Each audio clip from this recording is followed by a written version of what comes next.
Hello everyone, very warm welcome to all of you on your own YouTube channel, that is First Step.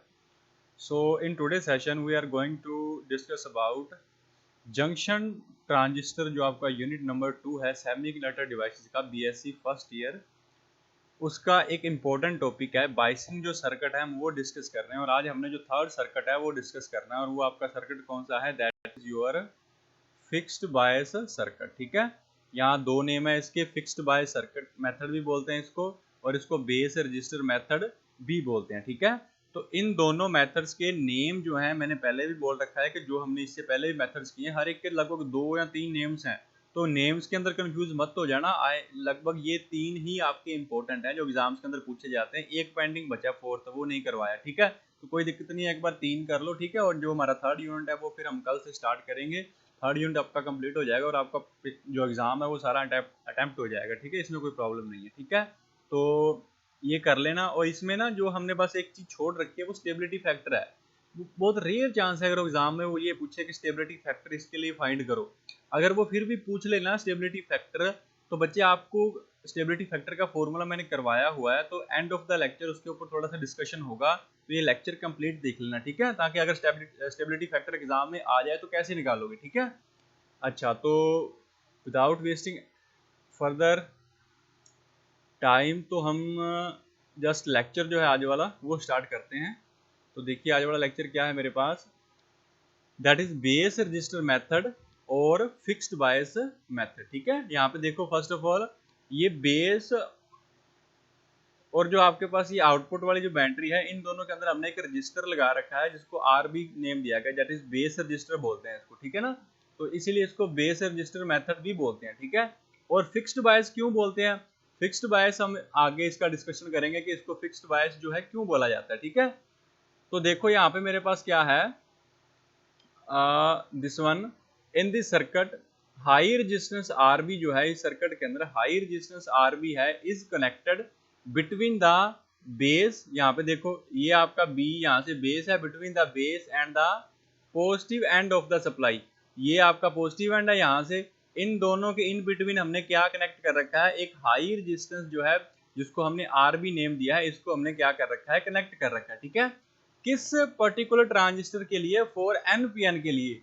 NPN के लिए ऐसा होगा, लेकिन अगर PNP हो जाए तो उसके लिए क्या हो जाएगा, उसके लिए बच्चे ये जो सप्लाई है वो नेगेटिव हो जाएगी। बस यहाँ पे जो टर्मिनल आएगा फर्स्ट नेगेटिव आएगा, बाद में पॉजिटिव आएगा। ठीक है, वो आप कर सकते हो, इतना तो अब आपका अंडरस्टैंडिंग होनी चाहिए कि ये जो अगर पीएनपी होगा तो ये सप्लाई कैसे चेंज होगी, एनपीएन होगा तो ये सप्लाई कैसे किस टाइप से चेंज होगी। ठीक है, तो इसको अच्छे ढंग से देख लेना किस वे से करोगे। ठीक है, तो ये मेरे पास क्या है, दैट इज हाई रेजिस्टेंस है, आरबी हमने कनेक्ट कर रखा है between the base and the positive terminal of the battery in case of NPN.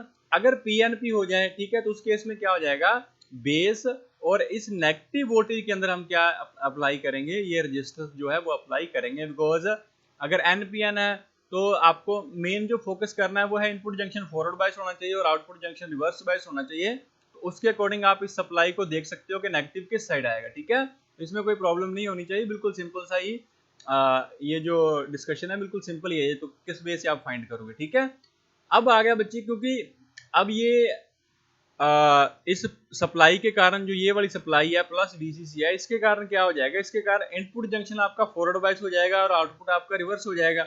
अगर इनपुट फॉरवर्ड बायस हो जाए तो हमने देखा था कि वहां पे जीरो जो करंट वाली कंडीशन होती है वो फुलफिल हो जाती है। ठीक है, hence the required zero signal जो करंट है इज प्रोवाइडेड बाय, कौन प्रोवाइड करेगा, जो आपका वीसीसी है वो डायरेक्टली प्रोवाइड करेगा। ठीक है ना, तो ये आपके दो मेन इसकी जो ये स्कीमेटिक डायग्राम है उसके अकॉर्डिंग जो दो हमें चीजें पता चल रही हैं मेन ये है। ठीक है, क्या हमने रेजिस्टेंस यूज कर रखा है, बेस रेजिस्टेंस जो है आरबी है, हाई रेजिस्टेंस है, किन किन दो टर्मिनल्स के अंदर यूज कर रखा है। एक तो आपका बेस वाला टर्मिनल है जहाँ पे बी लिखा हुआ है दिस वन, और दूसरा आपका टर्मिनल है पॉजिटिव वोल्टेज है बैटरी की। ठीक है, और अगर आपके पास ये जो ट्रांजिस्टर है यहाँ पे ये तो आपका एनपीएन है, अगर पीएनपी हो जाए तो यहाँ पे पॉजिटिव प्लस वीसीसी की जगह क्या आ जाएगा, माइनस वीसीसी आ जाएगा।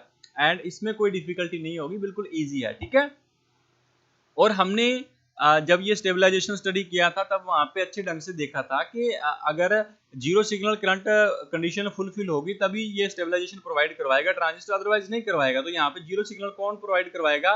ये जो वोल्टेज है आपके पास, hence the required zero signal current is provided by VCC. जो फॉरवर्ड बायसिंग करेगा वही लगभग आपके पास जीरो सिग्नल करंट को जो जीरो सिग्नल करंट की सिचुएशन है उसको फुलफिल करेगा। ठीक है, तो ये आपके पास सर्किट के अंदर हमें ये देखने को मिल रहा है। ठीक है, अब हमने जैसे कल किया था सर्किट एनालिसिस करना है, तो फर्स्ट ऑफ ऑल हमें क्या करना होगा, हमें किरचॉफ्स जो लॉ है वो अप्लाई करना है। ठीक है, यो मैंने हाईलाइट कर रखा है, इसको मैं एक बार यहाँ से इरेज करता हूँ। हमने यहाँ पे किरचॉफ्स जो लॉ है कहाँ पे अप्लाई करना है? In the input loop.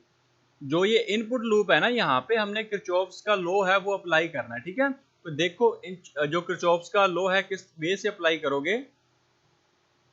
हाँ जी, अब देखो, अब यहाँ पे हमने Kirchhoff's using Kirchhoff's law in input loop. अब इनपुट लूप में हमने किरचॉफ्स लॉ अप्लाई करना है, तो इनपुट कौन सा है? सपोज करो आपने यहाँ से स्टार्ट किया, इस वे से आप ऐसे ऊपर जाओगे, फिर इस तरह से नीचे आओगे, फिर इस तरह से इस साइड से होकर यहाँ पे आप करोगे एंड। यहाँ से आपने स्टार्ट करना है और इस पॉइंट पे आप एंड करोगे। तो आप इस साइड से जाओगे, इस साइड से जाओगे, तो सबसे पहले तो आपके पास क्या आएगा? सबसे पहले यहाँ पे बैटरी अटैच्ड है, यहाँ पे बैटरी का पॉजिटिव टर्मिनल अटैच्ड है, देखो प्लस अटैच्ड है ना, तो यहाँ पे आ गया, ये तो आपका प्लस हो गया, और दूसरी साइड फिर क्या आ जाएगा? माइनस आ जाएगा ना। हम ये हमने डिस्कशन अच्छे ढंग से कर लिया है, तो इसमें कंफ्यूज नहीं होना। इस पॉइंट के साथ हमने पॉजिटिव कनेक्ट करना है, और दूसरी साइड आएगा वो आपका क्या आ जाएगा? नेगेटिव। तो इट मीन्स अगर आप इस एरो को फॉलो करोगे तो सबसे पहले नेगेटिव टर्मिनल आएगा बैटरी का। तो यहाँ पे देखो मैंने क्या लिखा हुआ है, ये आ गया मेरे पास, दैट इज ये वाला, देखो ये क्या है मेरे पास, दैट इज माइनस वीसीसी।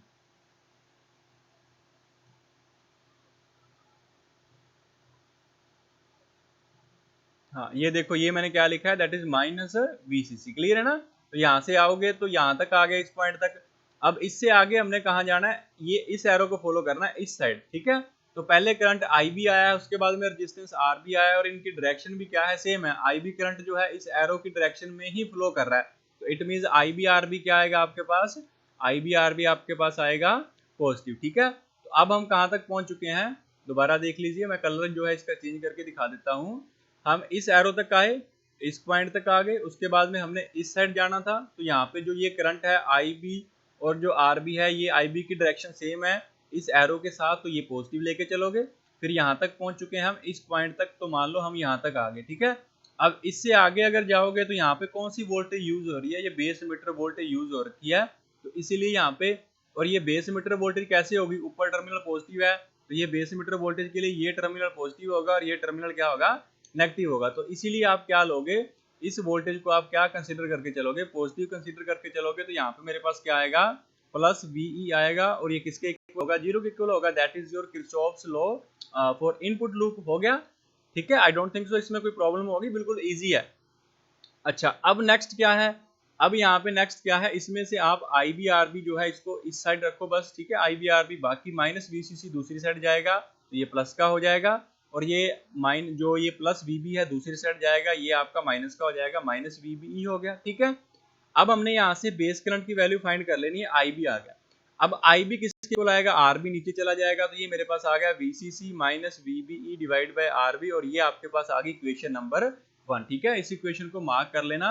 ये लास्ट में हमने लिखना होता है कि आप बेस करंट और कलेक्टर करंट कहाँ से फाइंड करोगे। ये आपकी इक्वेशन नंबर 1 है। ठीक है, दिस वन, ये आपकी इक्वेशन नंबर 1 है, तो इसको मार्क कर लेना अच्छे ढंग से, ये आपकी इक्वेशन नंबर 1 हो जाएगी। ठीक है, this one, that is your equation number 1। ये आपकी इक्वेशन आ गई, यहाँ से हम बेस करंट की वैल्यू फाइंड कर सकते हैं। ठीक है, अच्छा, उसके बाद में क्या है मेरे पास? यहाँ पे हम ये जानते हैं कि जो आपके पास जो ये वैल्यू है VBE की, जो वैल्यू है वो बहुत स्मॉल है, क्योंकि बेस मीटर वोल्टेज, ये वाली जो वोल्टेज होती है, जैसे अगर सिलिकॉन या जर्मेनियम आपने यूज कर रखी है डायोड सेमीकंडक्टर जो है इसके अंदर, तो किसी के लिए 0.7 होगा, किसी के लिए 0.3 होगा, तो बिल्कुल माइनर सी वोल्टेज होती है। ये वाली जो VB है तो बिल्कुल माइनर सी वोल्टेज है, तो दैट मीन्स आप इसको नेग्लेक्ट कर सकते हो। तो यहाँ पे लिखा है as VB is very small as compare to VCC, क्योंकि ये इसकी वैल्यू जहाँ तो 0.3 होगी या 0.7 होगी, इसके अराउंड होती है, तो आप इस वैल्यू को क्या कर सकते हो बच्चे? इसको आप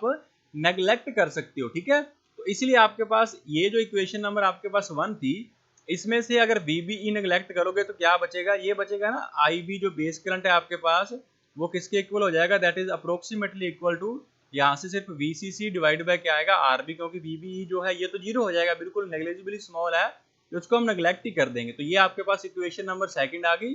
और ये आ गया आपके पास बेस करंट, कि आपके पास बेस करंट की जो वैल्यू आएगी वो आपके पास ये आएगी, ठीक है, IB is equal to VCC divide by RB, and that is your equation number second होगी, ठीक है। अब देखो इस इक्वेशन के अंदर क्या है बच्चे, कि ये जो बेस करंट की वैल्यू हमने फाइंड किया है उसके अंदर एक तो VCC है, वो भी आपकी कांस्टेंट है जो आपने बैटरी यूज कर ली, जो आपका रेजिस्टेंस है RB वो भी आपका कांस्टेंट है, जो एक बार बेस रजिस्टर जो रेजिस्टेंस यूज कर लिया वो सेम रहेगा, तो ये दोनों कांस्टेंट हैं। फॉर एनी गिवन सर्किट के लिए ये वैल्यूज क्या रहेंगी, कांस्टेंट रहेंगी, ठीक है। तो अगर ये कांस्टेंट रहेंगी तो इट मींस आपका जो बेस करंट है वो फिक्स रहेगा, बेस करंट तो फिर चेंज नहीं होगा, ये भी आपकी जो वैल्यू है बेस करंट की वैल्यू सेम रहेगी, ठीक है। इसीलिए ये करंट फिक्स रहता है ना, तो यहाँ पे इसीलिए इसका नेम दिया गया है that is fixed bias circuit, इसीलिए इसको नेम दिया गया कि ये आपका सर्किट कौन सा होगा, ये आपका फिक्स्ड बायस सर्किट होगा, ठीक है। आई होप सो क्लियर होगा, इसमें किसी को कंफ्यूजन नहीं होगी, ठीक है। अच्छा अब नेक्स्ट क्या है, अब हम बेस करंट तो फाइंड कर लिया, अब कॉमन मीटर वाला केस चल रहा है, तो कलेक्टर करंट क्या होता है, हमने वैसे तो देख रखा है जो आपका कलेक्टर करंट होता है बेसिकली, यहाँ पे मैं लिख देता हूँ एक बार, जो आपका कलेक्टर करंट होता है वो किसके इक्वल होता है, that is beta IB plus में ICEO, ठीक है। और यहाँ पे ये आपके पास लगभग क्या है, जीरो है, नेग्लिजिबली स्मॉल है, तो इसलिए यहाँ से कलेक्टर करंट की वैल्यू फिर क्या आ जाएगी, collector current is equal to beta IB, तो IC की वैल्यू क्या आएगी, बीटा की वैल्यू यहाँ पे बीटा ही रखो, और IB की वैल्यू जो हमने ये सेकंड इक्वेशन से फाइंड किया वो वैल्यू यहाँ पे पुट करो, तो आपके पास IC की वैल्यू आ जाएगी, IC is equal to beta VCC, IC is equal to beta VCC divide by RB, और ये आपकी इक्वेशन नंबर आ चुकी है थर्ड इक्वेशन, ठीक है। तो इन दिस वे आप इनपुट लूप का यूज करके आप base current that means input current की वैल्यू को भी फाइंड कर सकते हो, ठीक है, और आप कलेक्टर करंट की वैल्यू को भी फाइंड कर सकते हो, ठीक है। तो ये हमने इनपुट लूप अप्लाई करके बेस करंट और कलेक्टर करंट की वैल्यू अप्लाई कर दी, और ये आपने एग्जाम में लिखना होता है बच्चे, कि बाय यूजिंग इक्वेशन सेकंड और equation third we can find the value of base current and collector current और इनपुट करंट और you can say output current, ठीक है। तो ये हो गया। अब हमने आउटपुट लूप जो है वहां पे अप्लाई करना है, जो किरचॉफ्स का लॉ है, तो वहां पे देखो किस वे से अप्लाई करोगे, ये आपका वही डायग्राम है, तो यहाँ पे आउटपुट के अंदर अप्लाई करना है। तो सपोज करो ये मैं इस तरह से सर्कल ड्रॉ कर रहा हूं, हमने इस तरह से सर्कल ये ड्रॉ किया, ठीक है। इस तरह से मान के चलो आप यहाँ से स्टार्ट हुए, फिर इस साइड जाओगे, फिर यहाँ से नीचे इस साइड आओगे यहाँ तक, फिर इस साइड आओगे, फिर ऐसे आओगे, ठीक है। तो ये एरो आपने कौन सा अचीव करना है, एरो आपका जो होगा, ये सर्कल ऐसे है तो ये एंटी क्लॉकवाइज एरो है, इस तरह से यहाँ पे जाओगे, फिर इस साइड आओगे, यहाँ तक आओगे, और फिर आपने इस साइड आना है, ठीक है। तो फर्स्ट ऑफ ऑल चलो देखो, अगर आपने यहाँ से स्टार्ट किया फ्रॉम दिस पॉइंट, अगर आप यहाँ से स्टार्ट कर रहे हो तो इस साइड जाओगे, फिर यहाँ तक आओगे, तो सबसे पहले ऊपर देखो बैटरी कौन सी आ रही है, उसका टर्मिनल आएगा यहाँ पे, तो पॉजिटिव, इस पॉइंट पे पॉजिटिव अटैच्ड है, तो आपकी साइड कौन सा आएगा, इस साइड पॉजिटिव अटैच्ड है, तो आपकी साइड तो नेगेटिव बचा ना, फिर ये नेगेटिव आ गया, ये आपका पॉजिटिव है, तो क्या लिखोगे माइनस VCC, ये देखो माइनस VCC लिखा हुआ है। अब फिर आप इस पॉइंट तक आ चुके हैं, आप इससे नीचे आओगे तो इस साइड क्या है, ये RC रेजिस्टेंस है और कलेक्टर करंट है, डायरेक्शन देखो दोनों की सेम है, ऊपर से नीचे आ रहे हो एरो और ये वाला एरो दोनों सेम है, तो ये ICRC की वैल्यू क्या आएगी, पॉजिटिव आएगी, ये देखो यहाँ पे लिखा हुआ ICRC की वैल्यू मेरे पास क्या आएगी, पॉजिटिव आएगी, ठीक है। अब यहाँ तक आ गए इस एरो तक, अब इससे आगे आओगे तो यहाँ पे तो कोई रेजिस्टेंस है नहीं, तो ये करंट हम काउंट नहीं करेंगे यहाँ पे, तो ये यहाँ तक आ चुके हैं, तो ये हमारे पास एक वोल्टेज यहाँ पे आएगी कलेक्टर मीटर वोल्टेज, और ये इसका टर्मिनल क्या होगा, अगर ध्यान से देखोगे ऊपर इसका टर्मिनल नेगेटिव है, तो ये नेगेटिव के साथ अटैच्ड है, यहाँ पे आपका टर्मिनल क्या है, पॉजिटिव है, तो ये एरो यहाँ तक आएगा, तो पहले टर्मिनल कौन सा आया, पॉजिटिव आया, तो इसको क्या लेके चलोगे, प्लस VCC इक्वल टू क्या हो गया, 0 हो गया, ठीक है। आई होप सो क्लियर होगा, किसी को इसमें कंफ्यूजन नहीं होगी, बिल्कुल सिंपल है। अब तो हमने 3-4 क्वेश्चंस इस टाइप के कर लिए हैं, तो ये तो आपको ड्रॉ करना आ चुका होगा, ठीक है। अब यहाँ से हमने प्लस VCE की वैल्यू फाइंड करनी है, ये वाली वैल्यू, और ये किसके इक्वल होगी, ये माइनस VCC है, दूसरी साइड जाएगा तो ये प्लस का हो जाएगा, ठीक है, और ये प्लस का ICRC है, दूसरी साइड जाएगा तो ये क्या हो जाएगा, माइनस का ICRC हो जाएगा, ठीक है। और ये आपकी इक्वेशन नंबर क्या है, this is your equation number 4, ठीक है। तो ये जो हमने equation number second third fourth या फर्स्ट सेकंड थर्ड फोर्थ जो भी हमने फाइंड किए हैं, ये आपने एंड में लिखना होता है कि बाय यूजिंग आपकी जो भी इक्वेशंस है, बाय यूजिंग इक्वेशन जो है आपके पास, इक्वेशंस जो आपके पास फर्स्ट है या आपके पास सेकंड है, ठीक है, एंड थर्ड और जो आपके पास फोर्थ है, इन वैल्यू से आप क्या फाइंड कर सकते हो, वी कैन फाइंड यहाँ पे आप क्या फाइंड कर सकते हो, we can find base current, आप बेस करंट फाइंड कर सकते हो, आप कलेक्टर करंट फाइंड कर सकते हो, एंड जो फोर्थ इक्वेशन है इससे क्या फाइंड कर सकते हो, कलेक्टर एमीटर वोल्टेज जो है ये भी आप क्या कर सकते हो बच्चे, फाइंड कर सकते हो, ठीक है ना। तो ये आपका क्वेश्चन है कि जो आपका हम ये इनपुट लूप और आउटपुट लूप के ऊपर ये जो लॉ है क्यों अप्लाई करते हैं, just to find these values, ठीक है ना। हमें वो क्याऊ पॉइंट के लिए ये चीजें चाहिए, अगर ये आएंगी तभी तो वो क्याऊ पॉइंट आप वैल्यू वगैरह फाइंड कर सकते हो, तभी आप जो स्टेबिलिटी फैक्टर है उसको फाइंड कर सकते हो, अदरवाइज वो फाइंड नहीं होगा, ठीक है।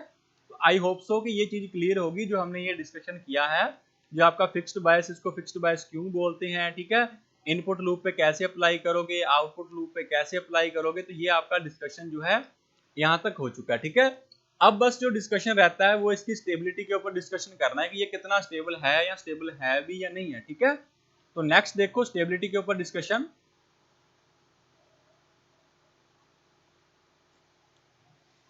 नेक्स्ट है स्टेबिलिटी फैक्टर, ठीक है। तो अब देखो हमने स्टेबिलिटी फैक्टर प्रीवियस लेक्चर्स के अंदर एक वीडियो कर रखी है, उसमें हमने स्टेबिलिटी फैक्टर देखा था क्या होता है, S इज इक्वल टू जो होता है वो होता है 1 plus beta divide by 1 minus beta करली IB बाय करली IC, ठीक है।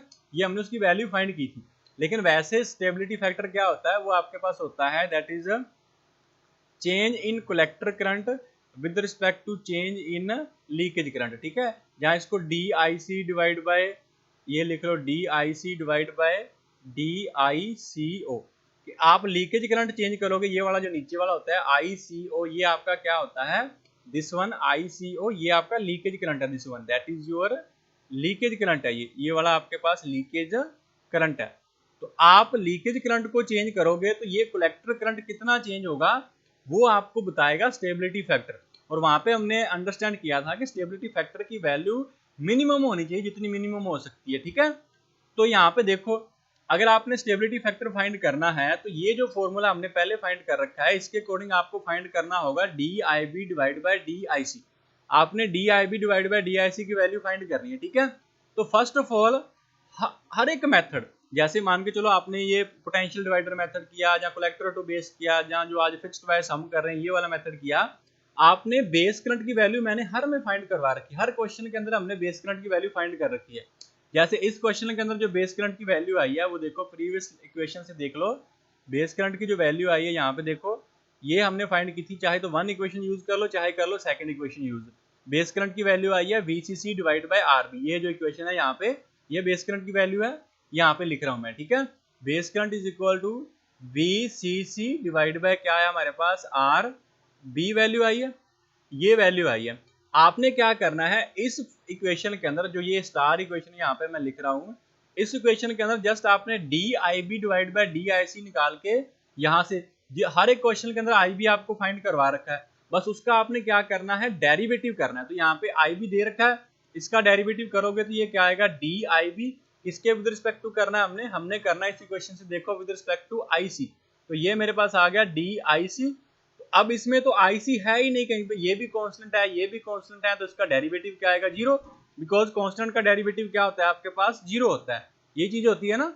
तो कांस्टेंट का डेरिवेटिव अगर आपके पास जीरो है,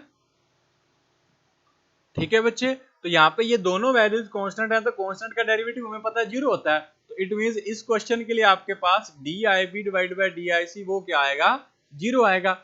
तो अगर ये वैल्यू जीरो है तो यहाँ पे फिर जीरो पुट करोगे तो आपके पास S की वैल्यू क्या आ गई, ये देखो S की वैल्यू आपके पास क्या आ जाएगी, यहाँ पे देखो S की वैल्यू जो आएगी ये आ जाएगी, S की value S is equal to 1 plus beta, ये ऊपर 1 प्लस बीटा था, ये तो आपके पास 1 प्लस बीटा रहेगा, फिर नीचे 1 था, 1 आ गया, उसके बाद में माइनस का साइन आ गया, ये माइनस का साइन है, फिर बीटा एज इट इज आ गया, यहाँ पे भी बीटा था। अब DIB बाय DIC की वैल्यू हमने फाइंड किया, वो आपके पास आएगी जीरो, बिकॉज ऊपर वाली वैल्यू कांस्टेंट है, तो आंसर आ गया आपके पास जीरो। तो ये बीटा मल्टीप्लाई जीरो क्या हो जाएगा, जीरो हो जाएगा, तो 1 प्लस बीटा डिवाइड बाय 1, वो तो 1 प्लस बीटा ही होगा ना, तो डिवाइड बाय 1 होगा, तो उससे तो कोई चेंज होने वाला है नहीं। तो इट मीन्स एस जो है स्टेबिलिटी फैक्टर इस केस में आ गया 1 प्लस बीटा, ठीक है।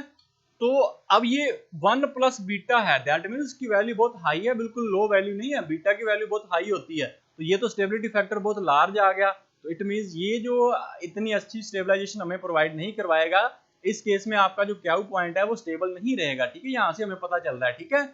अच्छा, अब इसका मतलब क्या है कि एस की वैल्यू 1 प्लस बीटा है, जैसे मैंने ऊपर एक्सप्लेन किया कि आपका जो लीकेज करंट है वो कितना चेंज हुआ, उसके कारण आपका कलेक्टर करंट कितना चेंज हुआ, उसको हम स्टेबिलिटी फैक्टर बोलते हैं, ठीक है।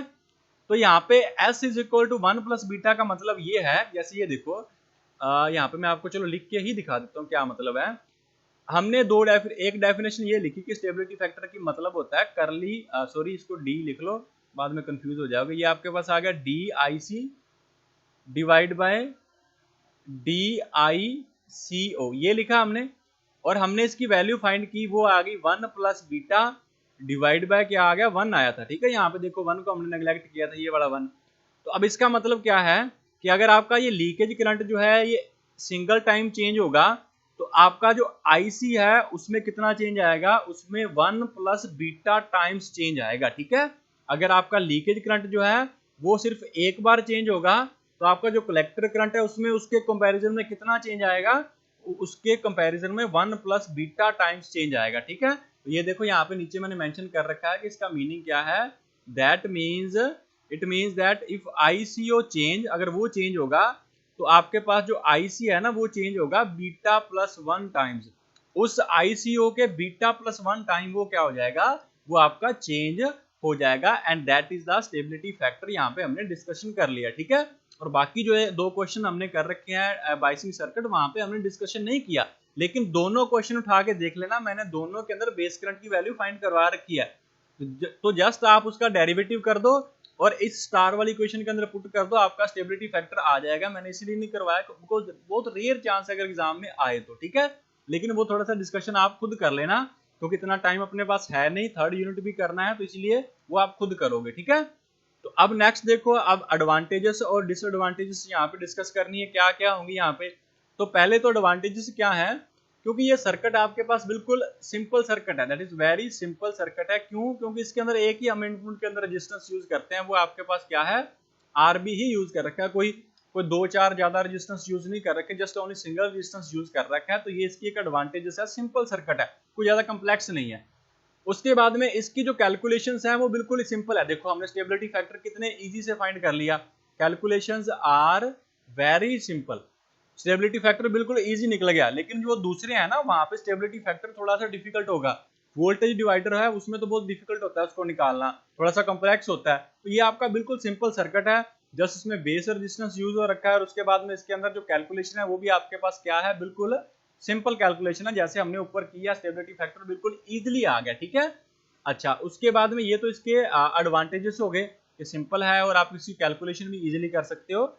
फिर आया इसकी disadvantages, and these are important, क्योंकि ये आपको क्या प्रोवाइड करेगा, पुअर स्टेबलाइजेशन प्रोवाइड करेगा, क्योंकि इसका स्टेबलाइज जो आपका फैक्टर है, एस फैक्टर जो है वो बहुत लार्ज है, तो ये आपको स्टेबलाइजेशन क्या है, पुअर प्रोवाइड करवाएगा। और दूसरा क्या है, जो हमने कलेक्टर करंट की वैल्यू फाइंड किया है, देख लेना इक्वेशन जो है, जो आपके पास कलेक्टर करंट हमने फाइंड किया था वो डायरेक्टली प्रोपोर्शनल टू बीटा आया है, तो ये बीटा पे डिपेंड कर रहा है, इसका मतलब इसका क्यू पॉइंट शिफ्ट करेगा, तो इसका मतलब ये स्टेबलाइजेशन अच्छी नहीं देगा, ठीक है। तो ये आपका फर्स्ट पॉइंट है, प्रोवाइड्स पुअर स्टेबलाइजेशन, ठीक है।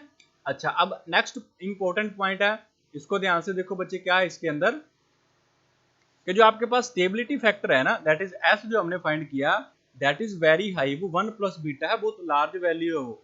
तो अगर वो इतनी लार्ज वैल्यू है, तो स्टेबिलिटी फैक्टर का मतलब जितना ज्यादा होगा, इसका मतलब वो आपका उतना ही कम स्टेबल होगा, जितना स्टेबिलिटी फैक्टर कम होगा दैट मीन्स वो उतना ही ज्यादा स्टेबल होगा। हमने देखा हुआ है स्टेबिलिटी फैक्टर के अंदर, हमने डिस्कशन किया था कि स्टेबिलिटी फैक्टर मिनिमम होना चाहिए तो वो चीज स्टेबल होगी, वो ट्रांजिस्टर स्टेबल होगा। लेकिन अगर स्टेबिलिटी फैक्टर लार्ज होगा तो वो उतना ही क्या हो जाएगा, अनस्टेबल हो जाएगा। तो यहाँ पे स्टेबिलिटी फैक्टर लार्ज है, इट मीन्स आपके पास क्या है कि ये जो आपका ट्रांजिस्टर है वो आपका अनस्टेबल होगा। तो अनस्टेबल के अंदर क्या होता है, उसके अंदर थर्मल रनवे हो जाता है, ठीक है ना, एकदम से कलेक्टर करंट इंक्रीज हो जाएगा, टेम्परेचर इंक्रीज हो जाएगा, वो खुद ही सेल्फ डिस्ट्रक्शन हो जाएगी उस ट्रांजिस्टर की, जो हमने प्रीवियस लेक्चर्स के अंदर डिस्कस कर रखा है, ठीक है। तो ये आपके पास इसकी एडवांटेजेस हो चुकी हैं, और सेकंड वन आपके पास इसकी डिसएडवांटेजेस, और दोनों ही इंपॉर्टेंट है, अच्छे ढंग से कर लेना। मैंने जस्ट दो ही डिस्कस कर रखी है, जस्ट 2 एडवांटेजेस और 2 डिसएडवांटेजेस। आपकी बुक के अंदर कोई 4 या 5 दे रखी होंगी, तो जैसे मर्जी कर लो। जो मेन इंपॉर्टेंट वन थी वो मैंने सिंपल वन कह लो, यहाँ आपके पास जो इंपॉर्टेंट्स हैं वो मैंने यहाँ पे पॉइंट जो है वो डिस्कस कर लिए, ठीक है।